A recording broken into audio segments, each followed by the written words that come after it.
Item ಯಾವುದೇ ಇರಲಿ try ಮಾಡಿ ಆಚಿ ಚಿಕನ್ ಮಸಾಲಾ. ಆಚಿ ಚಿಕನ್ ಮಸಾಲಾ. ಪರಪ್ಪನ ಅಗ್ರಹಾರ ಇದೊಂಥರ ನೋಟೋರಿಯಸ್ ಗಳಿಗೆ ಆಶ್ರಯ ಕೇಂದ್ರ ಅಂತಾನೆ ಕರಿಬೇಕು. ಇದು ಕಾರಾಗೃಹ ಅಂತ ಕರೆಯೋದಕ್ಕಿಂತಲೂ ಆಶ್ರಯ ಕೇಂದ್ರ ಅಂತಾನೆ ಕರಿಬೇಕು. ಕಾರಣ ಈ ನೋಟೋರಿಯಸ್ಗಳಿಗೆ ಬೇಕಾಗಿರುವಂಥ ಎಲ್ಲ ಸವಲತ್ತುಗಳನ್ನು ಕೂಡ ಈ ಪರಪ್ಪನ ಅಗ್ರಹಾರದಲ್ಲಿ ವ್ಯವಸ್ಥೆಯನ್ನು ಮಾಡಿಕೊಡ್ತಾರೆ. ಅವರಿಗೆ ತಮ್ಮ ಪಾಪ ಪ್ರಜ್ಞೆಯನ್ನು ಕಾಡುವ ರೀತಿಯಲ್ಲಿ ಇಲ್ಲಿ ಯಾವುದೇ ರೀತಿಯಾಗಿ ಇರೋದಿಲ್ಲ. ಯಾಕೆ ಅಂತಂದರೆ ಅದು ಆಶ್ರಯ ಕೇಂದ್ರ.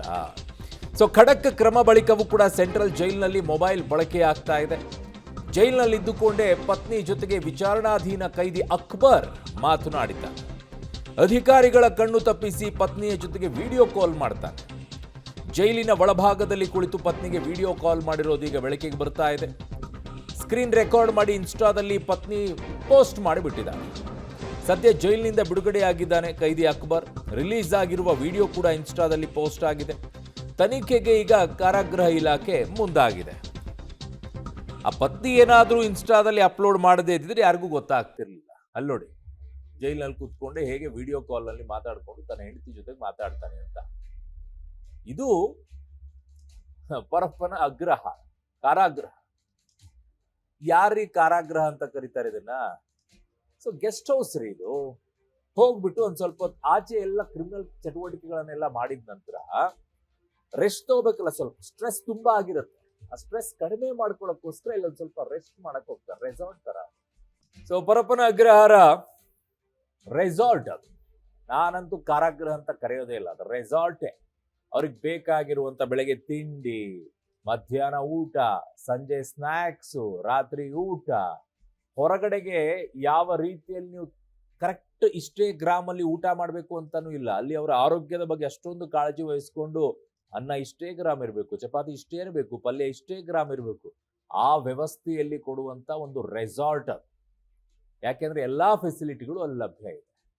ನನ್ನ ಸಹೋದ್ಯೋಗಿ ಕ್ರೈಮ್ ಬ್ಯೂರೋಯಿಂದ ನರಸಿಂಹಮೂರ್ತಿ ಗವಿನಾಗಮಂಗಲ ನನ್ನ ಸಂಪರ್ಕಕ್ಕೆ ಸಿಗ್ತಾ ಇದ್ದಾರೆ. ನರಸಿಂಹಮೂರ್ತಿ, ಇದನ್ನ ಯಾರೀ ಕಾರಾಗೃಹ ಅಂತೇಳಿ ನಾನು ಇದನ್ನು ಕರೆಯೋದು ಬಿಟ್ಟೆ ಭಾಳ ದಿನ ಆಗೋಯ್ತು. ಇದು ರೆಸಾರ್ಟು ಅಥವಾ ಗೆಸ್ಟ್ ಹೌಸು ಅಥವಾ ಒಂದು ರೀತಿ ಆಶ್ರಯ ತಾಣ ಅಥವಾ ಒಂದಿಷ್ಟು ಸ್ಟ್ರೆಸ್ ರಿಲೀಫ್ ಮಾಡ್ಕೊಳ್ಳೋಕ್ಕೆ ಕ್ರಿಮಿನಲ್ಸ್ಗಳಿಗಿರುವಂಥ ಸರ್ಕಾರದಿಂದ ಪ್ರಾಯೋಜಿತ ಒಂದು ಜಾಗ ಅಂತ ಕರಿತೀನಿ. ಇದು ಯಾವುದು ಸುಧಾರಣೆ ಆಗೋದೇನಿಲ್ಲ, ಎಂಥವ್ರು ಬಂದರೂ ಸುಧಾರಣೆ ಆಗಲ್ಲ ಇದು. ಬಟ್ ಅಲೋಕ್ ಕುಮಾರ್ ಅವರು ಇದ್ದಾಗ್ಲೂ ಈ ಥರ ಆಗ್ತಾ ಇದೆ ಅಂದರೆ ವೆರಿ ಶಾಕಿಂಗ್ ಅನಿಸ್ತಾ ಇದೆ ಇದು.